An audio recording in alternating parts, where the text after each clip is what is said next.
Hi ஹாய்ஸ் எல்லோரும் எப்படி இருக்கீங்க? நல்லா இருக்கீங்களா? நானும் நல்லா இருக்கேன். ஸோ இன்றைக்கி வந்துட்டு அடிக்கிற வெயிலுக்கு வயிற்றுக்கு நல்லா குளு குளுன்னு வயிற்று புண்ணு ஆற்றுற மாதிரி இன்றைக்கி ஒரு ரெசிபி பண்ண போகிறோம். ஸ்வீட்டில் வாங்க எப்படி பண்ணுறதுன்னு பார்க்கலாமா? அதுக்கு ஒரு பவுல் எடுத்து வச்சுட்டு நம்மளுக்கு தேவையான அளவு வந்து ஜவ்வரிசியை போட்டு சுடு தண்ணி ஊற்றி கொஞ்சம் கொஞ்சமாக கிளறி ஒரு 1/4 மணி நேரம் மூடி போட்டு மூடி வச்சுருவோம். 1/4 மணி நேரம் கழித்து நம்ம ஓப்பன் பண்ணி பார்த்தோம்னா இந்த ஸ்டேஜில் தான் இருக்கும், ரொம்ப டைட்டாக இருக்கும். அதை மறுபடியும் நல்லா உடச்சி விட்டுட்டு மறுபடியும் அகெயின் வந்து சுடு தண்ணி தான் ஊற்றணும். சுடு தண்ணி ஊற்றி எல்லா சைடும் படுற மாதிரி மறுபடியும் ஒரு 1/4 மணி நேரம் வந்து மூடி போட்டு மூடி வச்சுருவோம். அதுக்கப்புறம் பார்த்தோம்னா அந்த மாதிரி இருக்குது. நான் உப்பு போட மறந்துட்டேன். உப்பு போட்டு மறுபடியும் சுடு தண்ணி ஊற்றி ஒரு 10 நிமிஷம் வந்து எல்லா சைடும் கிளற மாதிரி கிளறி ஒரு 10 நிமிஷம் வந்துட்டு சுடு தண்ணி ஊற்றி நல்லா மூடி போட்டு வந்து மூடி வச்சுருங்க. ஸோ இது வந்து இதுக்கு வந்து ஸ்டஃபிங்கும் நம்ம வந்து தேங்காய் பாலும் ரெடி பண்ணணும்.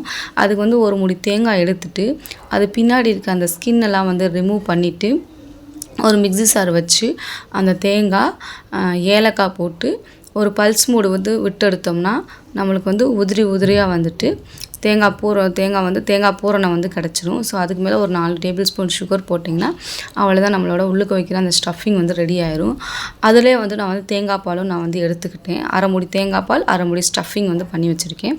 ஸோ தேங்காய் பாலில் சுகர் போட்டாலும் சரி போடலைனாலும் சரி, அது உங்களோட விருப்பம் தான். ஸோ வந்துட்டு இந்த மாதிரி வந்து கையில் எண்ணெய் இல்லைன்னா நெய் தடவிட்டு அந்த ஜவ்வரிசி எடுத்து வடை தட்டுற மாதிரி உள்ளங்கையில் வச்சு தட்டி அந்த பூரணம் அந்த தேங்காய் சுகர் ஏலக்காய் போட்டு ரெடி பண்ணி வச்சுருக்கோம்ல அந்த பூரணத்தை இதுக்குள்ளே வச்சு ரவுண்டு பிடிச்சோம்னா நம்மளோட ஜவ்வரிசி உருண்டை வந்து ரெடி ஆயிடுச்சு. இதை வந்து இட்லி பாத்திரத்தில் வச்சு ஒரு 10லேருந்து 15 நிமிஷம் வேக வச்சிங்கன்னா அது வந்து கண்ணாடி மாதிரி நல்லா ஜெல்லி மாட்டுக்கு கண்ணாடி மாட்டுக்கு பளபளன்னு இருக்கும். ஸோ இதே மாதிரி நீங்கள் ஒரு தடவை வீட்டில் செஞ்சு பார்த்துட்டு கமெண்ட் பாக்ஸில் கமெண்ட் பண்ணுங்கள், லைக் பண்ணுங்கள், ஷேர் பண்ணுங்கள், சப்ஸ்கிரைப் பண்ணுங்கள். மறக்காமல் இந்த சேனலை வந்து சப்ஸ்கிரைப் பண்ணுங்கள். ஸோ இந்த மாதிரி தான் இருக்கும். இதுக்குள்ள ஒரு பவுலில் வச்சு தேங்காய் பால் ஊற்றி நம்ம சாப்பிட்டோம்னா சூப்பராக இருக்கும். வயிற்று புண்ணை குணப்படுத்தும். Thank you so much. பாய்.